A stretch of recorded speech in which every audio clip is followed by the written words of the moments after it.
Right, well, I think we'll go ahead and start with some introductions. I'm Diana Rovetti. I'm running this so that this project is supported by the Nevada State Department of Health and Human Services. And we're really happy to have this grant. We're focusing on youth healthcare transition. And so Dr. Mario is part of our youth healthcare transition series on getting kids ready to transition from pediatric to adult healthcare.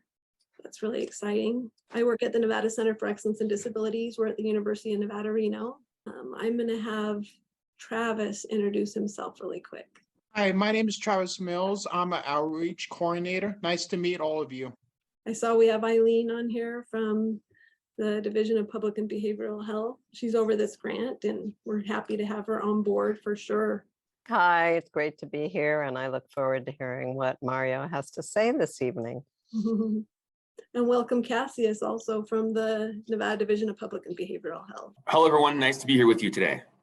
So we're going to be hearing from Dr. Mario Gaspar de Alba tonight. He's a board certified developmental behavioral pediatrician and a fellow of the American Academy of Pediatrics. He specializes in the treatment of children with neurodevelopmental disabilities for the UNLV Ackerman Autism Center and Neurodevelopment Solutions. He was made the CDC's Learn the Signs Act Early Ambassador to the state of Nevada from 2014 to 2016. He's been a speaker at several professional development and community meetings and at parent organizations in an effort to improve interdisciplinary collaboration and strengthen family support.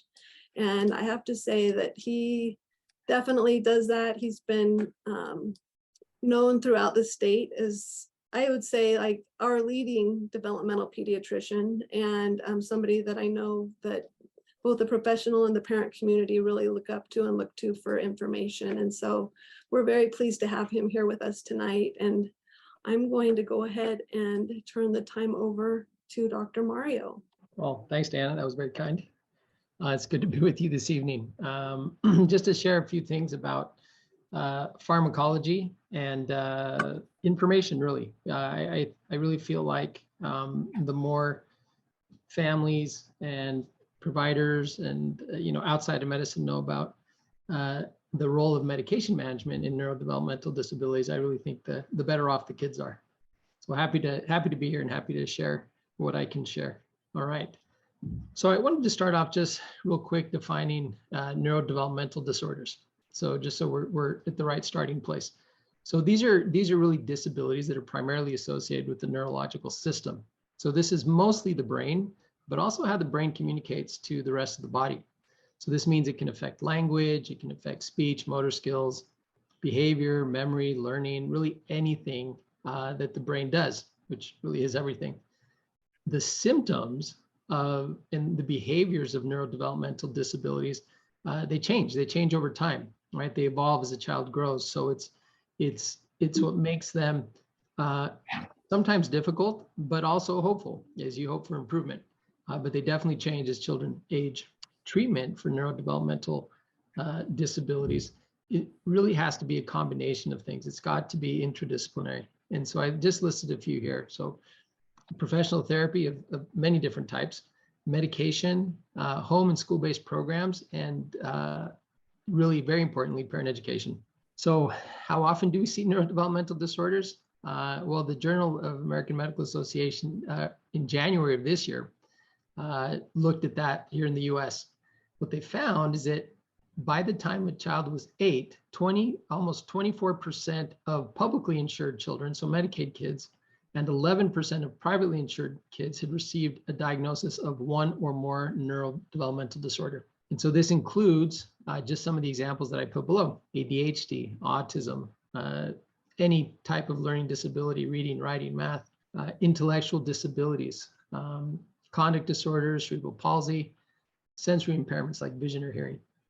So we're talking about almost a fourth of publicly insured children and a little over 10% of privately insured kids have been diagnosed with a neurodevelopmental disorder. So the diagnosis. So just speaking real briefly about diagnosis. So the process of diagnosis of a neurodevelopmental disorder is a little bit interesting and a little bit different from the diagnosis of other medical conditions, where you start with symptoms and then you narrow it down until you find what the problem is. and then you treat that, and then things get better. Well, in neurodevelopmental disabilities, you do start with symptoms, but then you're really looking at what are all the pieces involved. It's much harder to narrow down to one thing that can be treated. It's more often figuring out the Venn diagram of what's going on. So, for example, this is one. So this might be a child that presents with difficult behaviors like fighting at school. And as you start going through the symptoms, you may find, oh, there's some ADHD symptoms there. Oh, there looks to be some autism symptoms as well. And there might be a little bit of anxiety. And so you end up having really several distinct possibilities or contributing factors to the symptoms. So it's really hard and almost never happens where you just end up with one thing and one diagnosis. That's important because when you go to treatment, you have to think about the same Venn diagram. You have to think about all the factors that are involved in contributing to the symptoms that the child is presenting. So which symptoms are coming from ADHD? Which symptoms might be coming from autism? Which symptoms might be coming from anxiety? And that's really hard to pull apart because sometimes they're the same symptom. Sometimes it's irritability. It could be from all of those things. So it makes it really important to try to address each of those circles individually using some type of interdisciplinary treatment program that involves a lot of different people and a lot of different specialties. So, for example, if we just take the single circle of ADHD, in the treatment of just that little circle of ADHD, things that should be considered, well, education for parents, caregivers, figuring out if the child is sleeping, how's the sleep going, teaching strategies to both the child and the family, and then medication. And so you do this kind of sub-Venn diagram for each of those previous circles of ADHD, autism, and anxiety, and you end up with a lot of things. So this is why multimodal treatment is really the most effective, because then you address all these different things. But today, we're just going to talk about the medication part. I just wanted to be sure that everybody recognized that when I talk about medication, I'm really just talking about one small piece of the treatment plan for a child. So I chose a few of the neurodevelopmental disabilities that we traditionally use medications for. And so I'm going to talk about each of those and the medications that we use. So in ADHD, the most commonly used and recommended medications are stimulants. So stimulants come in two classes, methylphenidate and amphetamine based. So why are they called stimulants? And this often throws parents because they don't understand why their hyperactive child needs to be stimulated. Yeah. But it's a stimulant because it works on the prefrontal cortex to stimulate that. So it works harder. And as that prefrontal cortex works harder by increasing dopamine and norepinephrine, you get an improvement in the core symptoms, hyperactivity, impulsivity, and focal maintenance. The potential side effects, almost universally, decreased appetite, much more rarely, irritability, sleep problem, tics, sadness or dullness. So this is kind of what people refer to as my child's a zombie on the medication, and sometimes social withdrawal. And a lot of times the adverse effects can be related to the dose of the medication, how the medication was started, if it was started at too high dose to begin with, and related to all the other circles in the Venn diagram, whether or not those are also being addressed and looked at that may be contributing to some of these side effects or these adverse effects. That maybe if you work on the other things, the medication may not cause these different adverse effects, except for the appetite. So with the non-stimulants, we have a couple of different types. So the first is the alpha-2 agonists. So this means an agonist means that it promotes alpha-2 activity or that receptor.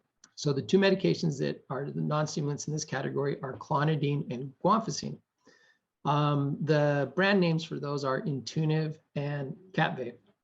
So these don't work on norepinephrine or dopamine, and that's why they're considered non-stimulants, but they work to improve hyperactivity, the same, impulsivity, but they add a little bit of a benefit in irritability and some focal maintenance. So they're not as good for focal maintenance, but they do help. They're just not as good as the traditional stimulants. The positive side is they don't affect some of the things that the stimulants can create, some of the adverse effects, like specifically irritability or sleep or appetite. The adverse effects of these medications are actually sedation.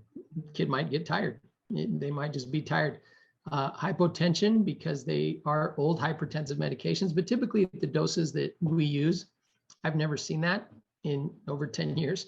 Occasionally constipation, occasionally but unusual, irritability and aggression. The next two are considered non-stimulants, but really they're half stimulants.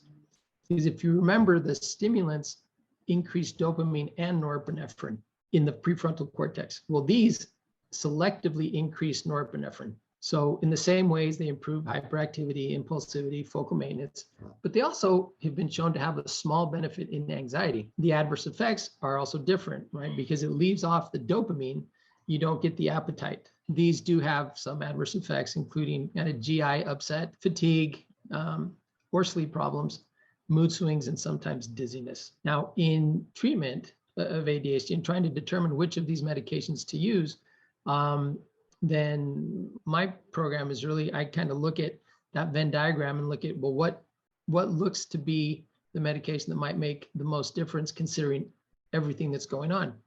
If it's a kid that is already anxious and has sleep problems, I'm probably not going to start with the stimulant.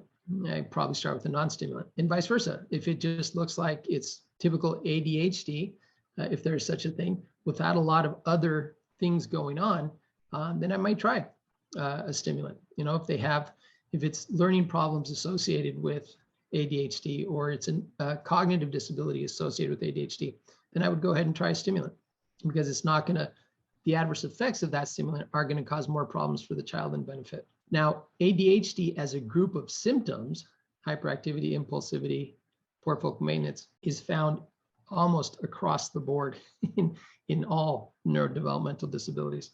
But how you treat it depends on what the other pieces of that neurodevelopmental disability are. So moving on to autism. So in autism, and I say autism treatment, but really medication doesn't treat autism. The medications that are approved to be used in autism are to treat irritability, self-injurious and aggressive behaviors. They don't treat the core symptoms of autism, the social communication delays, or the repetitive and restrictive behaviors and interests. They treat specifically the irritability, self-injurious and aggressive behaviors. So it's important to know what to expect, what kind of benefit to expect from these medications, and what not to expect. So these medications that are approved, risperidone and aripiprazole, are called atypical antipsychotics. So these block dopamine. The risperidone is approved for kids older than 5, and aripiprazole for kids 6 to 17. Well, it's also approved for adults, but in pediatrics, that's how we use it. I do use it off-label for younger kids when needed, but really outside of these ages and beyond these two medications, there are no other approved medications in treatment for symptoms in autism. So I listed just the dose ranges for the two. Feel free to take a peek at those, but it's really more academic. The side effect of these medications, so they're similar. In risperidone, you get sleepiness and weight gain and possible extrapyramidal side effects. So these are things like tardive dyskinesia. So this is eye blinking, lip smacking. It affects the face, kind of repetitive movements of the face and mouth muscles, kind of moving the tongue or rolling the tongue around. And then some involuntary motor movements in other places. When a child is taking risperidone, it's important to keep track of certain things. So you want to watch their glucose, because if they're gaining weight, you're worried about potentially exacerbating hyperglycemia, right, or high glucose levels, and potentially a diabetic picture. You're looking at triglycerides, really for the same reason, if they're gaining weight. And then prolactin. Interestingly, risperidone will increase prolactin levels. So you need to check at 3 months and then annually. That's when the physician should be checking to make sure that everything's okay. And in my experience, risperidone works very well, but also unfortunately, it frequently causes an increase in prolactin. So that needs to be considered and monitored for, because increased prolactin can lead to gynecomastia, which is pseudo breast development in males. The aripiprazole isn't quite as tightly bound to dopamine, so it's not as strong of a dopamine blocker in certain dopamine receptors. So its adverse effects are a little bit different. It doesn't cause increased prolactin, and its effect on weight gain aren't as much, but it can cause sedation, tremor, or the same extrapyramidal side effects. So for monitoring for the aripiprazole, then the physician should monitor, again, the lipids, which is the triglycerides and cholesterol, fasting glucose, the same, because there could be weight gain at baseline, 3 months, and then every year. But you'll notice prolactin is not affected, so it's not needed. And sometimes a provider will start with risperidone. It is older and more commonly used. And if these side effects, especially the hyperprolactinemia, happen, or even the weight gain, they may switch to aripiprazole to try to mitigate that or decrease both of those adverse effects. There are a lot of other atypical antipsychotics, and I listed them at the bottom. They're not approved by the FDA, and so they're really second line, but they can be used off-label and are used off-label. Studies have shown mixed results, as well as similar adverse effects to the aripiprazole and the risperidone. But they're viable options if the first two don't seem to work how you expect. In patients who have anxiety and depression as part of their neurodevelopmental disorder, we use the same medications that we would use in another child who simply had anxiety or depression, the selective serotonin reuptake inhibitors. So these selectively increase serotonin levels. The common medications I listed there, these typically take a little while to start working. They take about 6 to 8 weeks. So it's important that parents know that when a medication is started, if they don't see much, they need to stick with it for a couple months to make sure. And I would say that a wise physician would start at a little bit lower dose, where there might not be much benefit in the first 6 to 8 weeks.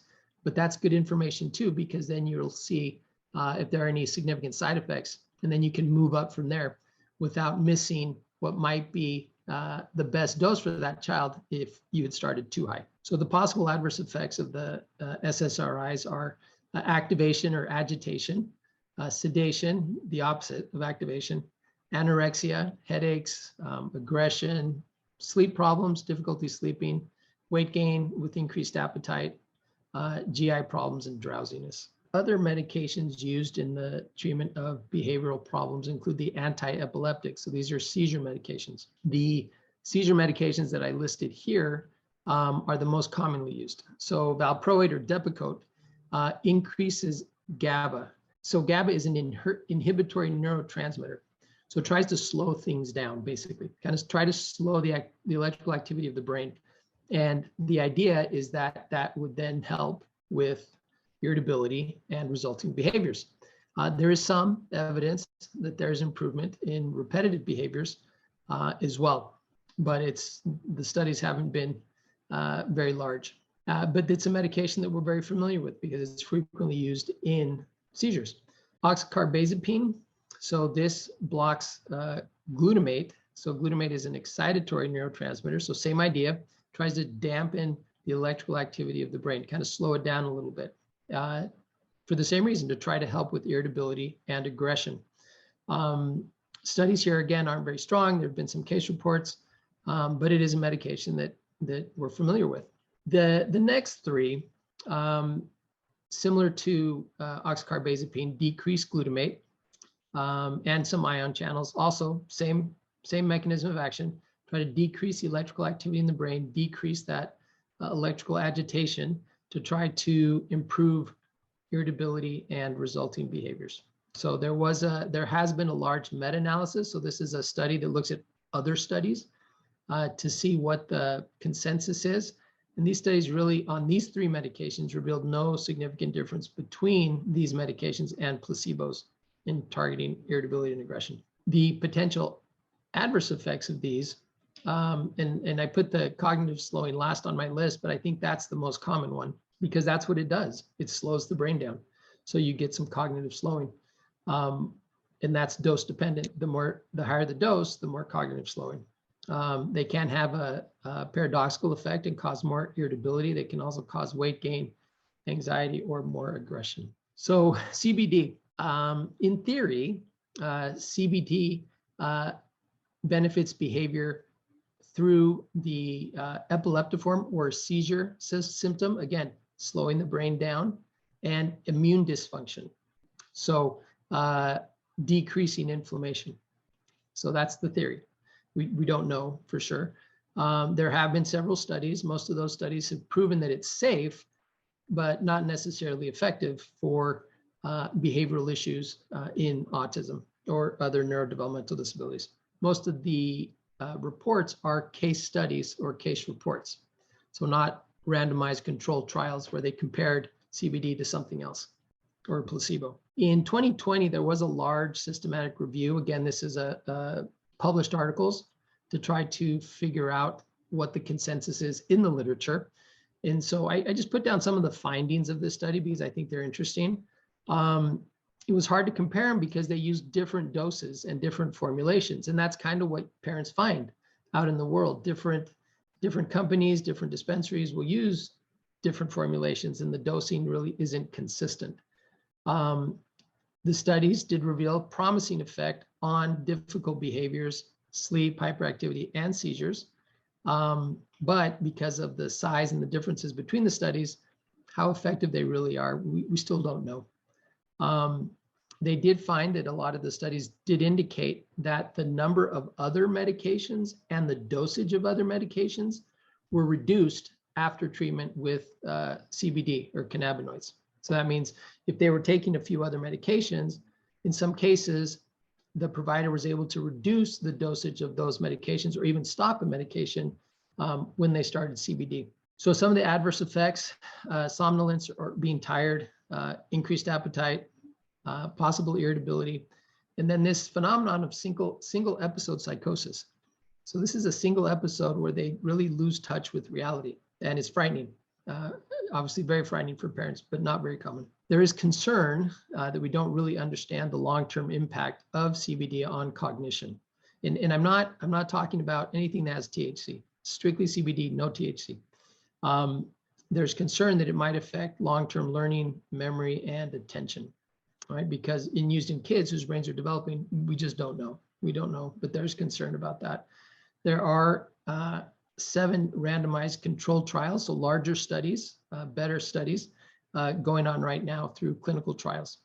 So people are looking to try to figure it out. It is promising, but we're not sure yet. Okay, and there's a host of other medications that I'll mention briefly that really don't have sufficient evidence of benefit to outweigh the potential risks of their adverse effects, but I'll mention them here.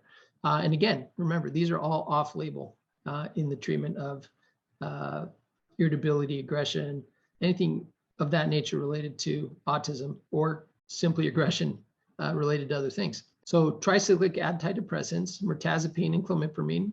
So there was some promise that they might improve core behavioral symptoms. Again, the study's not conclusive, but the adverse effects are significant. Tremor, tachycardia or heart rhythm problems, lethargy, insomnia, and urine and stool retention.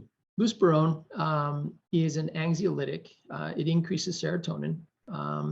Small studies, again, have shown possible improvement or a trend towards improvement in repetitive and restricted behaviors and interests. So this is interesting because we don't really have medications that do that, right, specifically, but buspirone has shown that it might do that. And its adverse effects are really few. I listed them there, but they're pretty uncommon. It's pretty safe medication.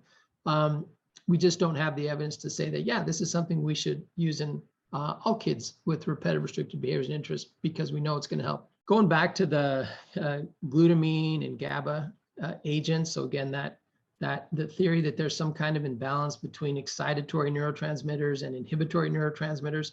So these medications work in this area to try to help some of the aggressive irritability symptoms. And these studies have been mostly kids with autism.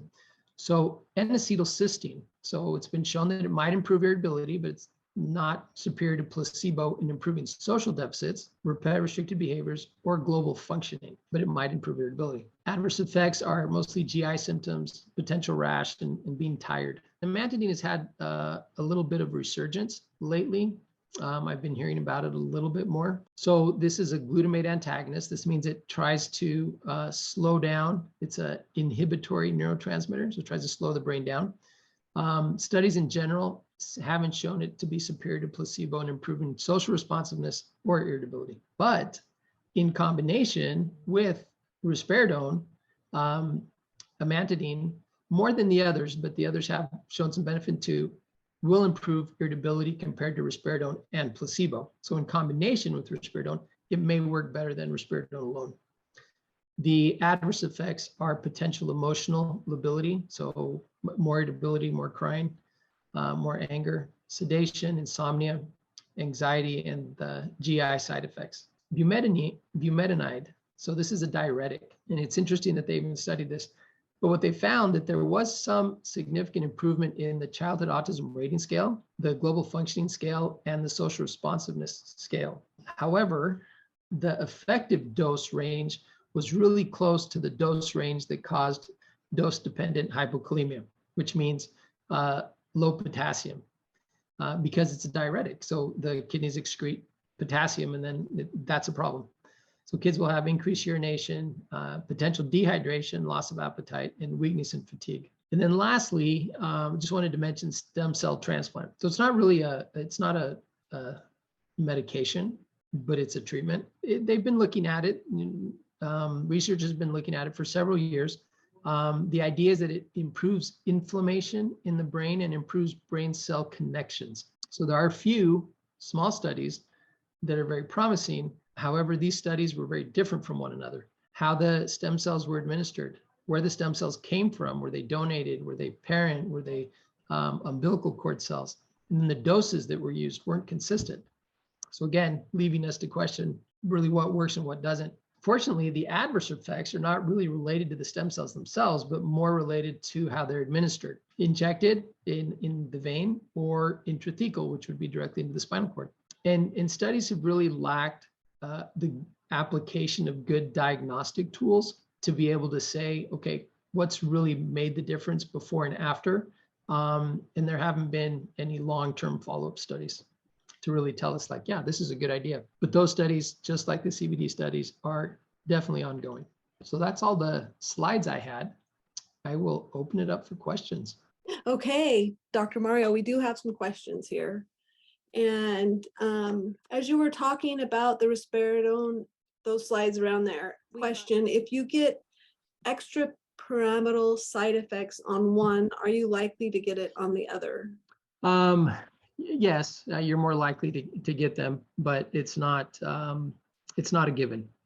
The risk is low enough that it's worth a try if the medication was helping, but ended up with the extrapyramidal symptoms. Some of those, the reason being is that the way that they bind to dopamine receptors for each of those is a little bit different. Some bind more strongly, some bind not as strongly. So one or another may cause fewer extrapyramidal side effects. How do you tell if a child's having side effects from a medication if they're nonverbal? Yeah, that's a good question. Yeah, because they're not going to tell you. So basically, it's the same way they communicate anything, right? Through their behaviors. So instead of getting an improvement in behaviors, you might get worsening of behaviors or different behaviors. Then that's concerning that they might be having maybe GI upset from the medication or something else that's making them more irritable because of a side effect. So because they can't tell you and you see these behaviors, and behaviors can come from a whole lot of other things, what I typically recommend to parents is, okay, well, if the timeline is right, if these behaviors started when the medication started, well, let's stop and see if those behaviors go away. If the new behaviors go away or the things that were worse get better, we're back to baseline, then that tells us, yeah, that was the medication. If they don't, then that means it's just poor timing, that it really wasn't the medication, but it was something else. And it may be that the medication doesn't work for them. So are there any medications approved in children to counteract some of the side effects caused by the psychotropic drugs, such as hyperprolactinemia or extrapyramidal symptoms? So for the hyperprolactinemia, there really isn't. I mean, you can use, and I would never do it, but they use a medication called bromocriptine that can block or increase the dopamine effect that is controlling the prolactin secretion. So by increasing dopamine, then the prolactin goes down. But the medication you're using is blocking dopamine. So you end up fighting with medications. You end up fighting the two. So I find that a better choice is just to try a different atypical antipsychotic other than risperidone. Okay. And what medications have been shown most successful to help with sleep in autism? So there's kind of a stepwise process, but the medications that have been shown to be helpful, and melatonin, not a medication, but proven helpful. Clonidine, not the long acting that you might use in ADHD, but the short acting. The antihistamine, hydroxyzine, also helpful, and trazodone has also been helpful. So the choice of which of those to use really depends on what the sleep problem is, if it's getting to sleep or staying asleep or both, and trying to stay away from the one that has the highest amount of side effects. But again, that sleep is incredibly multimodal in its treatment, right? So much has to go into the behavioral management of sleep and other factors to try to help, because no medication is going to overcome poor sleep hygiene or a sensory need that's not being filled, or something else that we haven't recognized. Okay, can you tell us what specialists can prescribe these medications that also specialize in autism and don't have a long wait list? That's a tough one, huh? Yeah, that's so who can prescribe? So really any physician can prescribe any of those medications, but not many are comfortable with it. Ped psychiatry and developmental behavioral pediatricians tend to be the ones that prescribe these medications. Pediatric neurologists will also prescribe these medications. Few of the ped psychiatrists or peds neurologists really specialize in autism. They do a lot of other things. So you're kind of left with developmental behavioral pediatricians to meet both of those criteria. And then if you're looking for somebody that doesn't have a long wait list, yeah, that's probably not in our state, I'm afraid, for any of those specialties.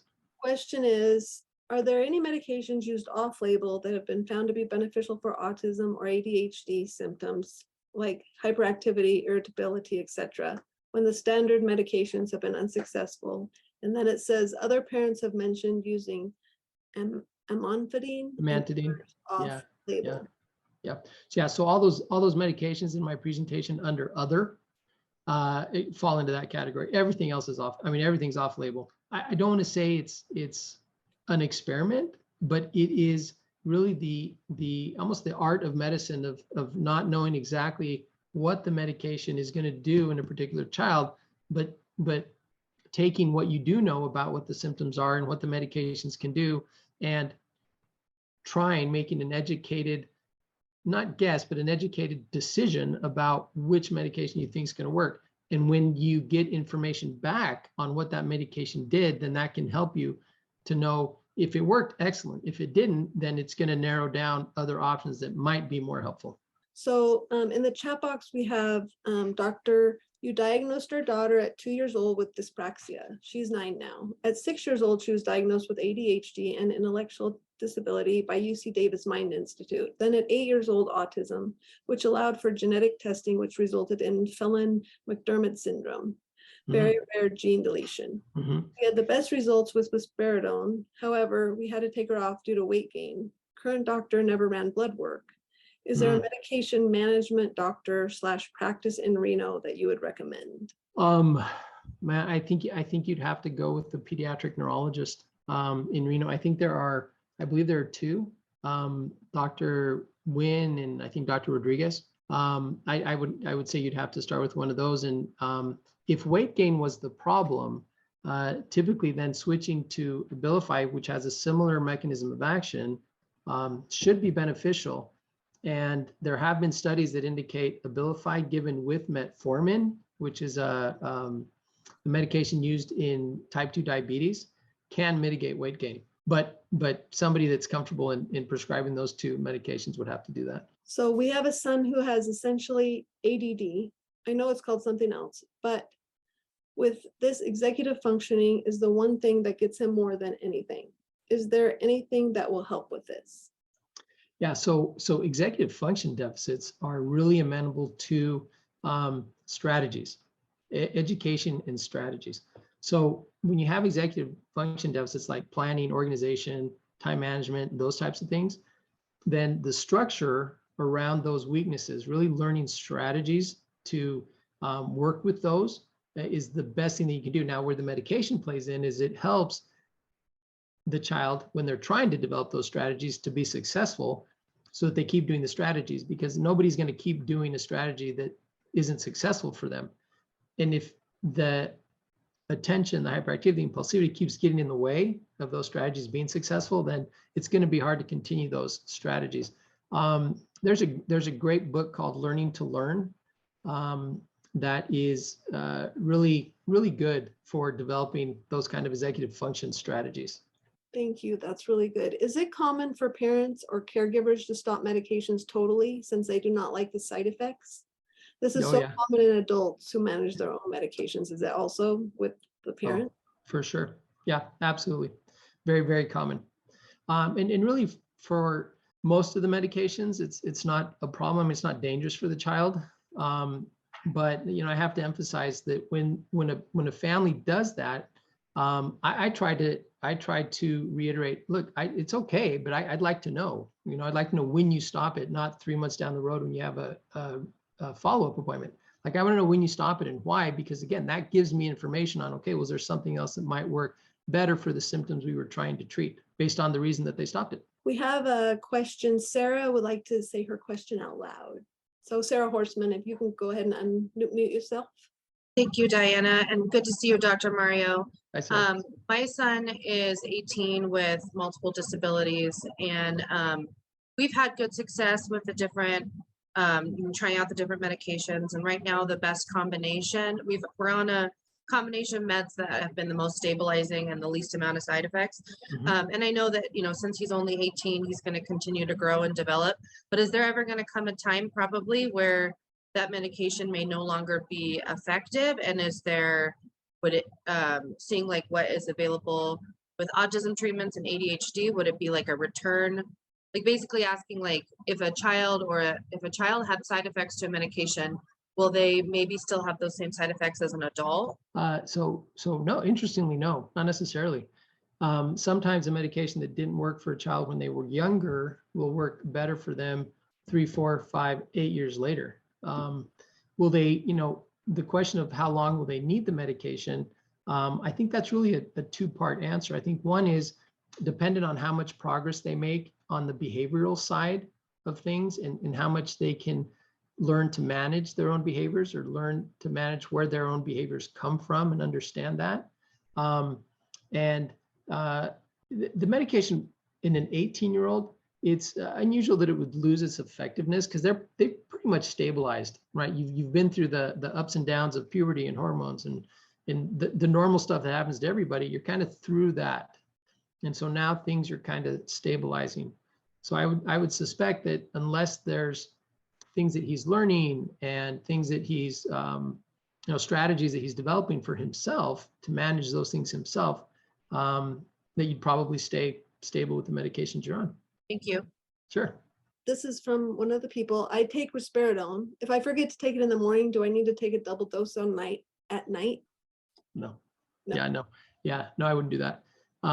Just take it when you remember. And then like if it's, if you take it in the morning, you take it at night and you remember at noon, oh, I didn't take it in the morning, it's okay to take it at noon, right?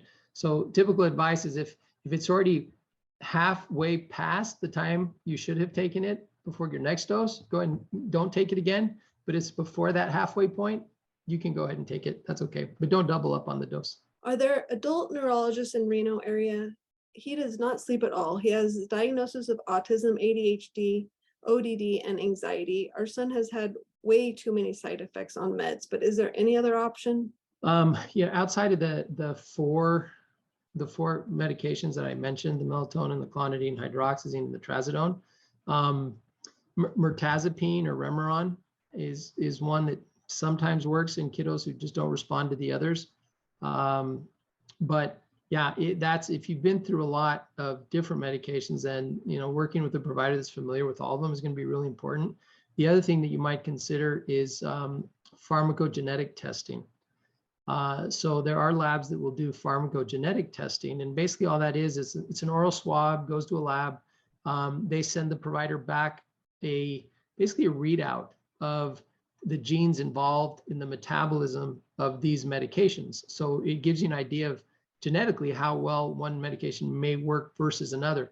It's not foolproof, but in kids that have had just nothing's worked, I often do that to see, does this give me any other guidance? Okay. And I don't know about adult neurologists, Yeah, those are hard to find too, and to get into, evidently. Yeah. So another question, my son was told he also has bipolar disorder. Is this connected to the neurodevelopmental disorder? So that depends, because it's that Venn diagram again, right? So if there's a neurodevelopmental disorder, then some of those symptoms, there can be a crossover with symptoms that are in the criteria for bipolar disorder. So there's could definitely be crossover there, but the treatment of them is very different. So if there is a significant side that seems to be bipolar, then treating the bipolar like you would treat any child with bipolar disorder should lead to improvements. Not in any of the bipolar symptoms that are coming from the neurodevelopmental disorder, but for many of the symptoms that are coming from a true bipolar disorder. And that kind of gives you an answer whether or not or how much of those symptoms are really bipolar disorder versus parts of the other neurodevelopmental disability. Okay, there's another one here. Do you know the author of that book? There appear to be a few, and The Learning to Learn? I'm assuming that's what they're. Yeah, that's Gloria Frender. It's Fender with an R, Frender. If a medication is compounded into a liquid, will it lose its effectiveness? So it depends on the medication. If it's a long-acting medication, usually yes, unless it's formulated by the manufacturer to be a liquid. If it's compounded, the only way to compound it is to crush it, and you can't crush an extended release medication. It really loses, whether it's beads or a capsule with different coatings on it. It won't work the same because the dose isn't spread out over time like it would be with the typical administration of it. So it's usually short-acting medications that are compounded, and those are fine. The effectiveness should be just fine. Okay, more questions. We are currently with a pediatric psychiatrist. Is neuro a better option for medication management? No, I wouldn't think so. Okay. Especially if you're happy with your psychiatrist. I think psychiatrists are more well-versed in a variety of medications than neurologists are for neurodevelopmental disabilities. Same person. Also, should we be open to revisiting medications that didn't work for her earlier in life? Example, stimulants when she was 7-ish were awful instantly, but maybe might help after puberty. Yeah, for sure. Absolutely. Okay, really, really good. Yeah, and the nice thing about stimulants is that they work when you give them. You give them one day and they work that day. You give them for a week, they work that week. You stop. They're gone every night. So for some kids, they do work better given all the time because they just feel more stable with it. But really the effect of the medication is however long the manufacturer says it works, 4 hours, 6 hours, 8 hours, 10 hours. That's as long as the medication is in the system. So it's pretty easy to trial stimulants because you know pretty quickly how they work or not. All right, we have a question for you. Do you also see adult patients? I don't. In referring patients that I do see who are transitioning out is also difficult. And one reason is because there is no adult version of developmental behavioral pediatrics. So you kind of have to find, and I've found some physicians who are willing to kind of self-specialize almost in this area. So I usually kind of send them that way. And adult neurologists or adult psychiatry, depending on the issues, can also be helpful. Yeah, we don't have a lot of specialists in Nevada, do we, for that kind of a thing for adults, for sure. Well, yeah, across the country, there just isn't. They just don't exist. How long is your wait list to see patients? So it's about six to 9 months. We've had at the center, we switched how we do things a year ago, almost exactly a year ago in July. So what I've noticed is that there were some patients that were on the waiting list that got lost when we transitioned to a different practice plan. And I've just, I don't know what happened to them, but I would just encourage anybody that I see to just get back on that list and call again. But yeah, we're running about 6 to 9 months. I will say that in very young kids, when the question is autism, and I really feel like it's a time-sensitive issue, I will try to get those very young kids in sooner so they can start therapy sooner. All right. I would like to make a mention of the Family Navigation Network for parents. They help parents of children with special healthcare needs or disabilities to navigate healthcare systems in Nevada. And so they can sometimes help you to find a specialist or a therapist or something else that you need. And Travis, can you put that in the chat box again? I saw you did that earlier, but if you could just add that again. Yeah, that's a great resource. If anybody did I miss any questions? I think I got them all. Okay, Travis did put that Family Navigation Network. They have a call center and they also have intake on their website there. And we have a question, what center are you at now? And I think that's for you, Dr. Mario. Oh, so I'm at the Grant to Gift Ackerman Autism Center. It's the same center, but we're not part of UNLV School of Medicine. I'm still a professor at the school, but I work in a clinic that's not part of the school anymore. And we did that for efficiencies. Okay, great. We have a comment, advanced pediatric therapies and Sparks can offer help to coordinate evaluations for autism diagnosis for young ones. That's great. We're on the wait list for Ackerman and they told me 2 years, someone said. That would surprise me. Oh. I would call back and I would ask to talk to the clinic director because he can actually tell you what it is. Sometimes the front office doesn't differentiate between my wait list and the neuropsychology wait list. The neuropsychology wait list may be 2 years. I didn't think it was that high, but it might be now. Well, I think that's all our questions. Does anybody else have any other questions? You can go ahead and unmute yourself. Last chance. Okay. My son is 38 years old. He was never diagnosed as autistic. We were always told that he's got autistic-like traits. Is it at that age, should I still try to get him tested for autism? He's got all the repetitive, all the traits of an autistic person. Mm-hmm. Or is there, at this age, it won't do anything. Yeah, I think the only value to having that diagnosis at this age, you know what his symptoms are, you know how he behaves, you know what his strengths and weaknesses are. I think the only assistance at Miley would be if it helps you to qualify him for services under one of the regional centers or some other way. Well, he's got the services of DRC, Yeah. So. Yeah. So I therapeutically, I don't think it would be very beneficial. Okay, thanks. Sure. Sorry, kind of a follow-up question to that. Just out of curiosity, what would be the first step if an adult did want to go through and find a diagnosis for autism or ADHD or anything like that? Just out of curiosity. Yeah, no, that's a good question. So it's for adults, it's usually not medical. It's hard to start with an adult physician, like an adult neurologist or an adult psychiatrist for that.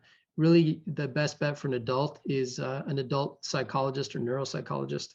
Okay, psychologist or neuropsychologist. Well, just wondering, because I know this, it seems to me it's a little bit easier when, you're still in childhood because you have school and all of that, but once you're in adulthood, that can be harder. Oh yeah, Thank you. And usually adults tend to be either really, really mild, and so they were missed, or they have other things going on that people, whether it's a cognitive disability or some other issues that they blamed the symptoms on and didn't differentiate the autism.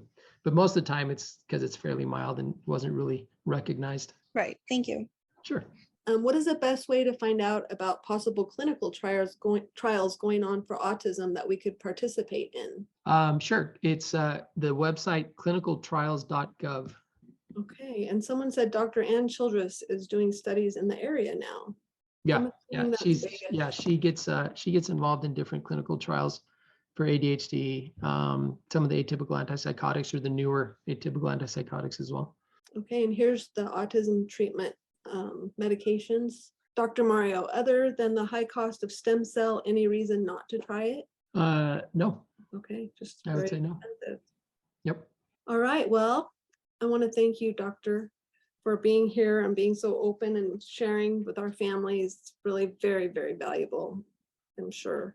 My pleasure. And with that, thank you guys all for coming and joining us. And I will